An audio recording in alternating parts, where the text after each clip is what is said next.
شروع اللہ تبارک و تعالی کے نام سے جو بڑا مہربان نہایت رحم کرنے والا ہے۔ ہزاروں سال پہلے کا واقعہ ہے۔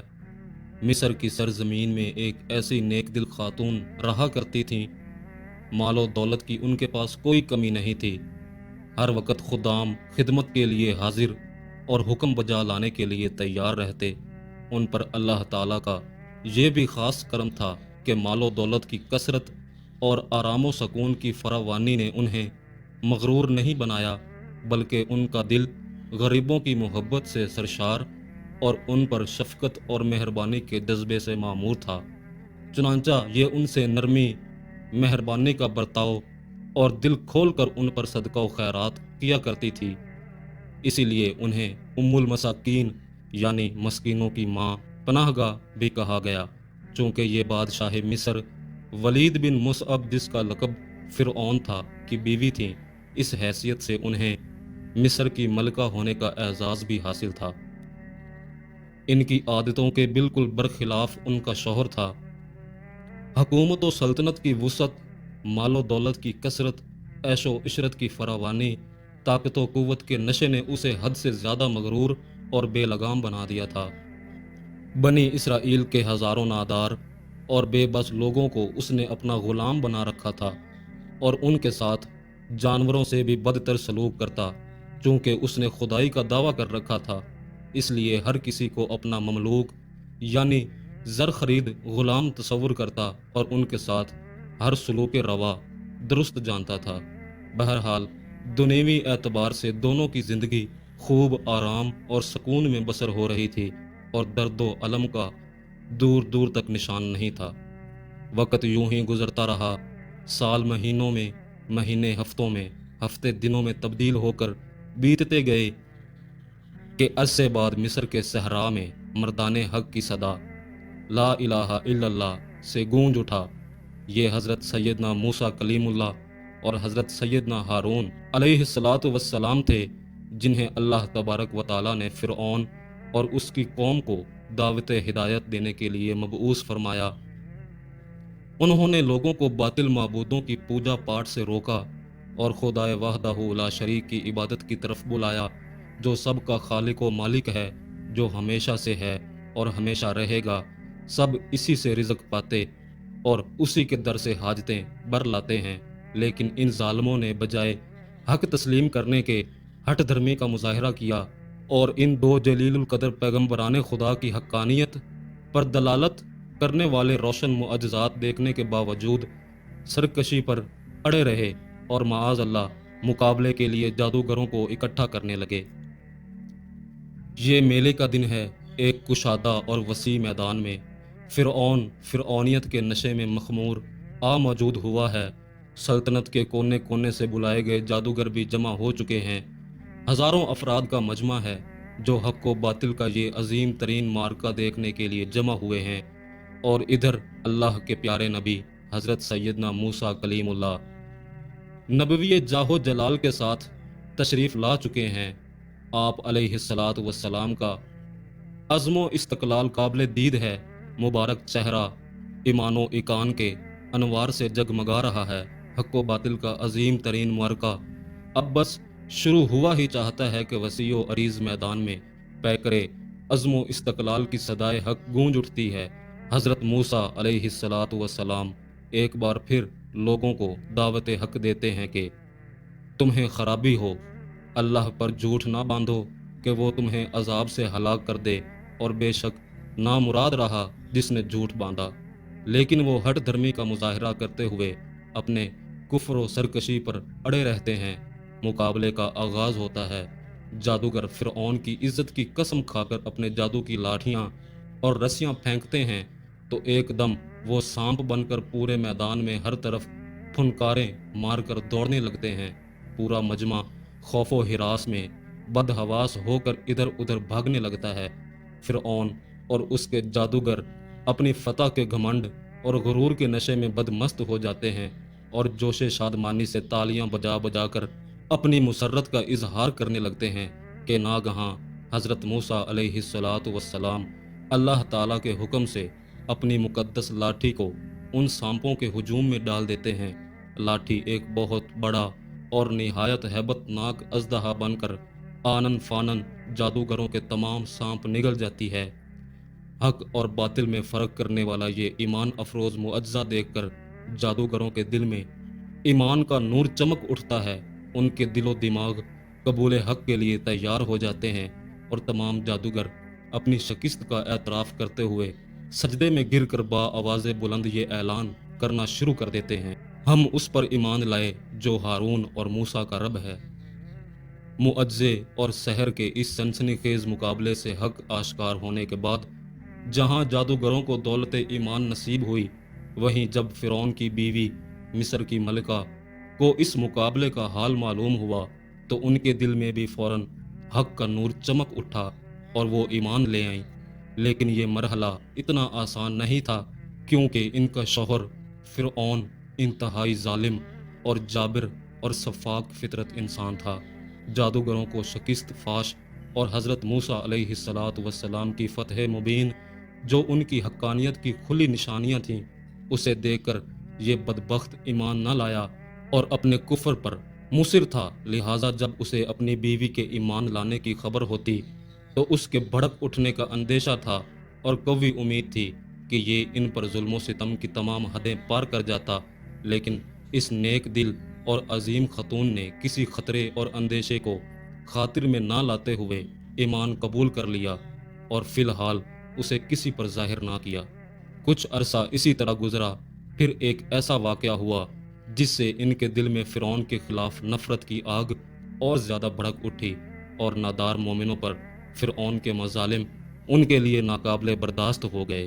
یہ واقعہ تھا ماشطہ بنت فرعون، یعنی فرعون کی بیٹی کے سر میں کنگھی کرنے والی خاتون کا، جو حضرت موسیٰ و ہارون علیہ السلام پر ایمان لے آئی تھیں، لیکن ابھی تک کسی کو ان کے ایمان کی خبر نہیں ہوئی۔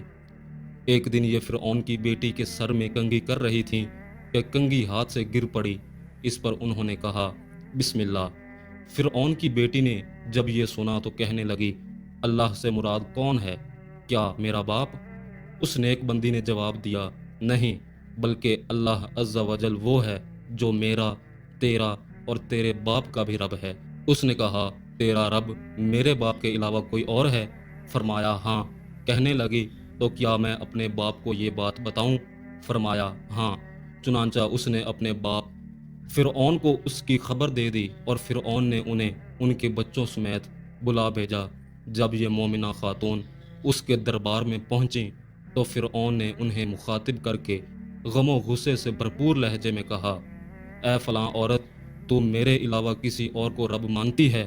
کسی قسم کے اندیشے کو خاطر میں لائے بغیر انہوں نے فوراً جواب دیا، ہاں، میرا اور تیرا رب اللہ عز و جل ہے۔ اس پر فرعون اور زیادہ بھڑک اٹھا اور اس نے تانبے کا ایک بہت بڑا برتن تیل سے بھر کر گرم کرنے کا حکم دیا۔ پھر اس نے ان کے بچوں کو ایک ایک کر کے اس برتن میں ڈالنا شروع کر دیا، حتیٰ کہ جب آخری دودھ پیتا بچہ رہ گیا تو گویا اس کی وجہ سے وہ مومنہ خاتون کچھ پیچھے ہٹیں۔ اللہ نے بچے کو قوت گویائی یعنی بولنے کی طاقت عطا فرمائی اور اس نے پکار کر کہا، اے اماں، پرواہ نہ کر، بے شک دنیا کی تکلیف آخرت کے عذاب کے مقابلے میں بہت آسان ہے۔ پھر انہیں بھی اس برتن میں ڈال کر شہید کر دیا گیا۔ مروی ہے کہ جس وقت انہیں اذیتیں دے کر شہید کیا جا رہا تھا، فرعون کی بیوی بھی انہیں دیکھ رہی تھی۔ اللہ عز و جل نے ان کی آنکھوں سے غیب کے پردے اٹھا دیے، ان کی بصیرت روشن فرما دی اور انہوں نے فرشتوں کو ان کی روحیں آسمان کی طرف لے جاتے دیکھ لیا۔ فرشتوں کو دیکھنے سے ان کا ایمان مزید پختہ ہوا اور حضرت سیدنا موسیٰ کلیم اللہ علیہ السلام کی صداقت و حقانیت کا یقین بڑھ گیا۔ نیز یہ اس سوچ میں پڑ گئیں کہ میں اپنے سامنے مومنوں پر فرعون کے مظالم ہوتے ہوئے کیسے دیکھ سکتی ہوں، حالانکہ میں خود بھی مومن ہوں۔ ابھی یہ انہی خیالات میں گم تھیں کہ فرعون ان کے پاس آیا اور اس مظلوم عورت پر اپنے ظلم کی داستان بیان کرنے لگا۔ ادھر انہوں نے بھی فرعون کے ظلم و ستم کے خلاف علم بغاوت بلند کرنے کا ارادہ کر لیا تھا اور اس سلسلے میں پیش آنے والے تمام اندیشے پس پست ڈال دیے تھے۔ چنانچہ جب فرعون نے انہیں اس مظلومہ کو شہید کرنے کی خبر دی تو انہوں نے کہا، تیری خرابی ہو، کس شے نے تجھے اللہ کے مقابلے میں اتنا بے باک کر دیا؟ فرعون ایک بار پھر بھڑک اٹھا اور غصے میں پیچ و تاب کھانے لگا اور کہنے لگا، شاید تجھے بھی اسی جنون نے آ لیا ہے جس میں وہ معاشطہ یعنی کنگا کرنے والی خاتون مبتلا تھی۔ جواب دیا، مجھے کوئی جنون نہیں آیا، میں تو اس خدائے واحد و یکتا پر ایمان لا چکی ہوں جو میرا، تیرا اور تمام جہانوں کا رب ہے۔ اس طرح انہوں نے فرعون کی کھلم کھلا مخالفت کر کے اپنے ایمان کا اظہار کر دیا۔ اب جب فرعون کو ان کے ایمان لانے کی خبر ہو گئی تو پہلے پہل اس نے انہیں بغیر اذیت و تکلیف دیے یوں ہی سمجھانے بجھانے کی کوشش کی، اور اس مقصد کے لیے ان کی والدہ کو بھی بلایا اور دھمکی آمیز لہجے میں ان سے کہا، تیری بیٹی کو بھی اسی جنون نے آ لیا ہے جس میں ماشطہ یعنی کنگا کرنے والی عورت مبتلا تھی۔ میں قسم کھا کر کہتا ہوں کہ اگر اس نے موسیٰ کے خدا کا انکار نہ کیا تو ضرور یہ موت کا مزہ چکھے گی۔ ان کی والدہ نے تنہائی میں انہیں فرعون کی بات ماننے کی ترغیب دی، لیکن انہوں نے انکار کرتے ہوئے فرمایا، کیا میں اللہ عز و جل کا انکار کروں؟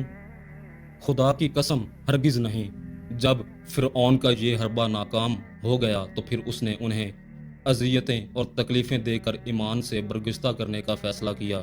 چنانچہ روایات میں ہے کہ اس کے حکم سے انہیں طرح طرح کی اذیتوں میں مبتلا کیا گیا، حتیٰ کہ ہاتھ پاؤں میں میخیں لگا کر دھوپ میں سورج کی طرف رخ کر کے لٹا دیا گیا اور سینے پر چکی کا پاٹ رکھ دیا گیا کہ ہل بھی نہ سکیں۔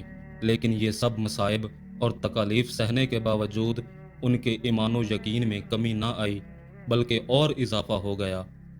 چنانچہ اذیت دینے کے بعد جب فرعون نے انہیں اسلام سے پھرنے کے لیے کہا تو آپ نے بڑا ہی ایمان افروز اور باطل سوز جواب دیا، جس سے فرعون کا گھمنڈ خاک میں مل گیا اور آپ کی ہمت و حوصلے کے آگے گھٹنے ٹیکنے پر مجبور ہو گیا۔ آپ نے فرمایا، اے دشمن خدا، ظالم انسان، تو میرے وجود پر تو قادر ہو سکتا ہے لیکن میرا دل میرے رب کی پناہ میں ہے، اگر تو میرا ہر عضو کاٹ دے تب بھی میرا عشق بڑھتا رہے گا۔